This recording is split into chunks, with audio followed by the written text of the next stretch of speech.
Әл-Хафиз. Алла тағаланың көркем есімдерінен толық мағынасы қорғаушы, сүйікті құлдарын жамандықпен кесірден сақтайды, өз құлдарының сауап істерін қиямет күні мәрхамет ету үшін жазып сақтайды. Алла тағала әлсіздердің жәрдемшісі, зікір етудің пайдасы, сүйгендерімен мал мүлкінің сақталып қорғалуы.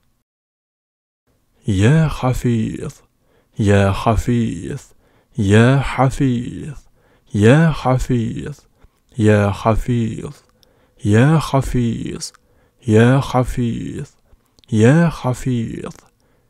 Сақтаушы, қорғаушы. Алла тағалам, біздің отбасымызды аман есен сақтай көр.